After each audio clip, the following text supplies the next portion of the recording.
Okay, so today we're going to be talking about how to comp for yourself whenever you're taking a solo. This is extremely useful whenever you're playing in a band without a piano player or without another guitar player or any other chordal instrument behind you. So we're going to be taking a 12-bar blues in the key of B flat.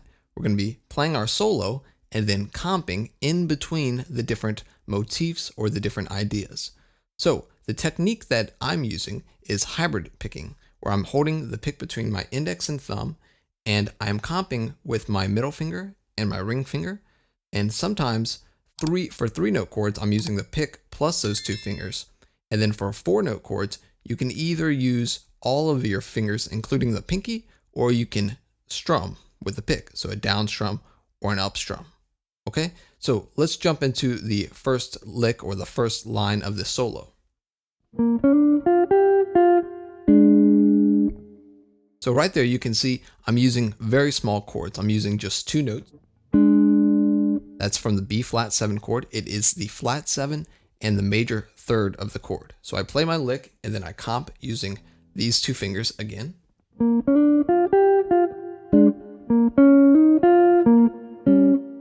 Then right there, I'm doing the same thing over the 4 chord, over the E flat. I took that same shape and I moved it down. So this is still that same tritone shape where I'm playing it right here for the B flat, which is the 7 and the 3rd. Once you move it down a half step, it is now the 3rd and the 7th of E flat.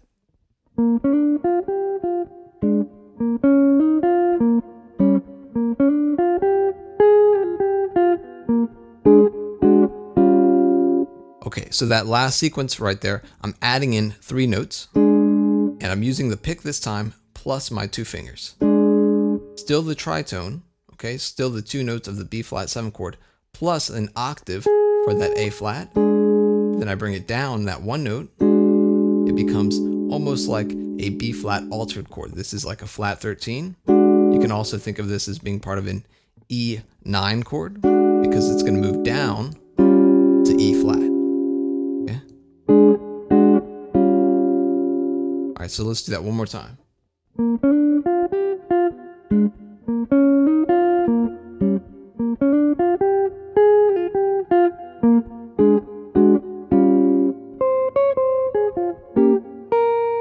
So we're on our next chord, we're on the E flat chord.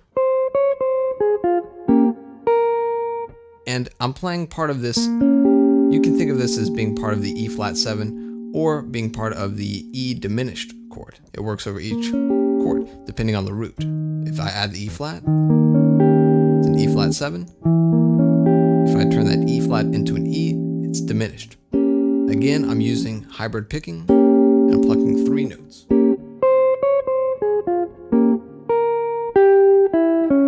Going down some diminished scales. Actually, a diminished arpeggio, my bad.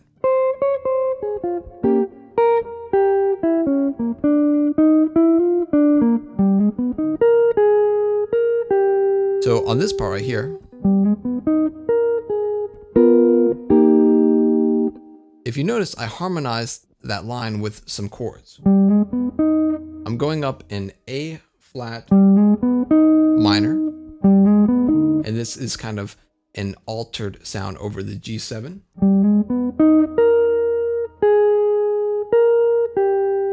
On those last 2 notes, I'm grabbing these 3 notes again with the hybrid picking, and it's kind of like a G7 with a sharp 9 that resolves to C minor. Okay, now for the C minor chord, I'm only playing 3 notes. So you'll notice on most of these chords, I'm choosing to play very, very small chords, 2 or 3 note voicings. It's just easier, it keeps things more concise, and you don't need all the notes of the chord, especially if you have a bass player playing. He's going to be playing some notes as well. He's going to be playing the root. He might also play the 5th, he might also play the third. So he's going to be walking around these different notes of the chord. All right, if we continue on from there. Now right here, it's the same shape. You'll notice I'm using a lot of the same shapes throughout the song, so throughout the solo. That was the same shape I used for the G7 altered, now over the F7 altered.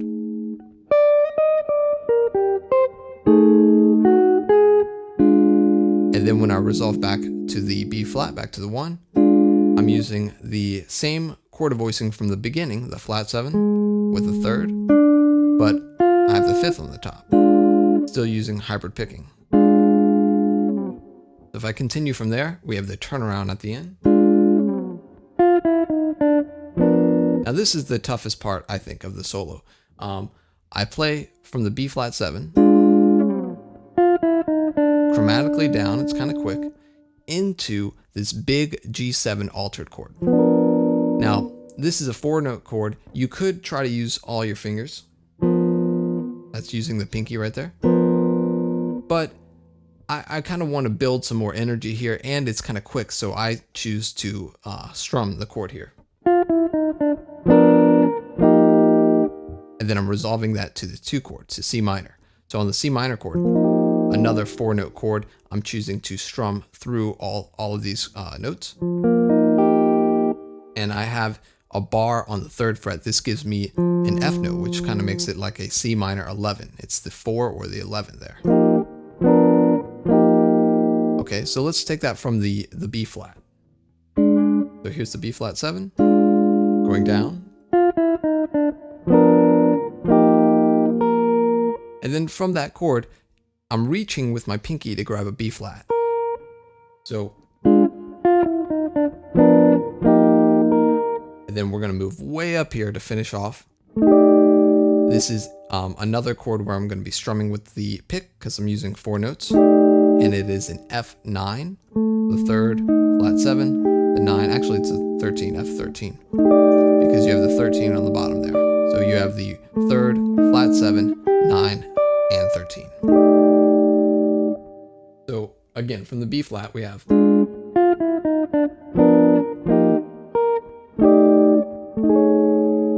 Okay, right here, this is that same shape as before, kind of like the sharp 9. This would be an F sharp 9, but it's got the flat 13 on the top as well. And then to finish it off, I move that down a half step and play a B flat 13, and same shape, but I'm not using the pinky. Okay, I'm barring to have the B flat on the top.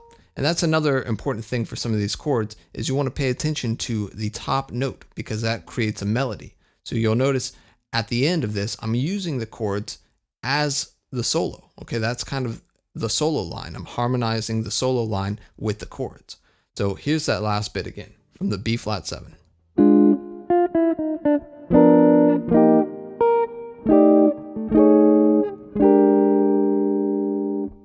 Okay, and there you go. So those are some examples of how you can start comping for yourself over a 12-bar blues.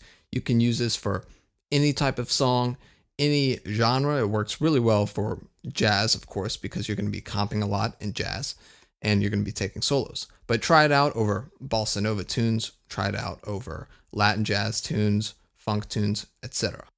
Okay, thanks for watching. So if you enjoy these videos, hit that subscribe button and check out my Patreon, where you'll find a PDF, backing track, and audio tracks that go along with this video. Thanks again.